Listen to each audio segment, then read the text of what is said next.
Praise the lord. ఈరోజు దేవుని యొక్క వాక్య భాగము లూకాసు వార్త 2వ అధ్యాయము 47వ వచనము. ఆయన మాటలు వినిన వారందరూ ఆయన ప్రజ్ఞకును ప్రత్యుత్తరములకును విస్మయముందిరి. వారంతా శాస్త్రులు, యాజకులు, నిష్ఠగల యూదులు, బాల్యము నుండే మత గ్రంథములన్నీ పఠించిన వారు, హెబ్రీ భాషలో పండితులు. వారి ముందు కూర్చున్న అబ్బాయికి నిండా 12 సంవత్సరములు ఉండవు. అతని గొంతు మార్తవంగా ఉంది, చూపు నిశితంగా ఉంది. అతడు అడిగే ప్రశ్నలకు జ్ఞానులు తికమక పడుతున్నారు. జవాబు చెప్పుటకు సమయం తీసుకుంటున్నారు. గ్రంథపు చుట్టలను తిరగేస్తున్నారు. వాతావరణము శీతలంగా ఉన్నా వారి నుదుటి మీద స్వేద బిందువులు అలుముకుంటున్నాయి.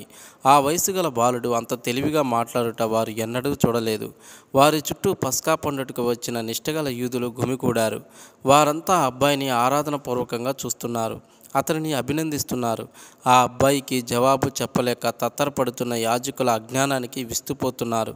ఆ అబ్బాయి అడిగిన ప్రశ్నలకు సమాధానం చెప్పుటకు యాజకులు సమయం తీసుకుంటున్నారు. ఆ సమయంలో వీరిని చూస్తున్న ప్రేక్షకులు ఆ అబ్బాయిని దేవాలయం నుండి వెలుపలికి తీసుకొని వెళ్ళి పండ్లు, రొట్టెలు కొని తినడానికి ఇస్తున్నారు. మరలా వచ్చి ఆ అబ్బాయి చర్చిలో పాల్గొంటూ ఉన్నాడు. ఒక రోజంతా వాదోపవాదనలు జరిగాయి. బాలుని ముఖములో చిరు మందహాసము, జ్ఞానుల ముఖములో ఆందోళన, అలజడి ప్రేక్షకులకు స్పష్టంగా కనబడుతున్నాయి. అటువంటి అబ్బాయిని అక్కడున్న వారందరూ ఎన్నడూ ఎక్కడా చూడలేదు. జ్ఞానులు అడిగే ప్రశ్నలకు ఇట్టే సమాధానము చెబుతున్నాడు. బాబు, నీ పేరేమి? తల్లి తరపున నా పేరు యేసు, కానీ తండ్రి తరపున ఇమ్మానుయేలు. నీ వయసు ఎంత? తల్లి తరపున నా వయసు 12 సంవత్సరాలు. తండ్రి తరపున నేను ఎప్పుడూ ఉన్నాను. వాట్? నీవు ఎక్కడి నుండి వచ్చావు?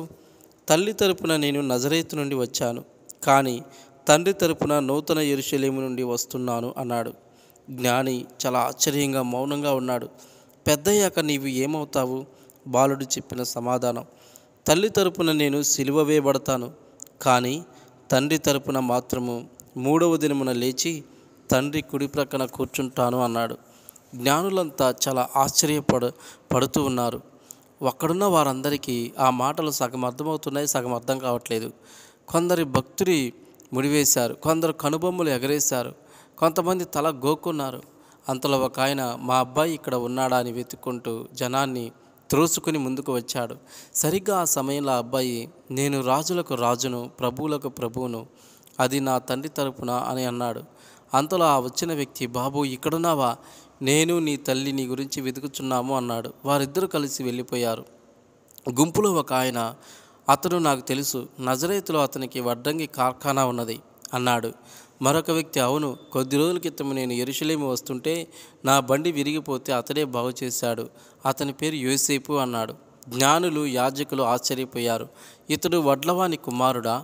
మరి రాజాతి రాజునంటున్నాడు? వాళ్ళంతా ఆలోచనలో పడ్డారు. దేవాలయము బయట అతని తల్లి మిక్కిలి ఆందోళనలో ఉంది. ఆమె, బాబు, మమ్మను ఎందుకు ఇలాగో చేసితివి?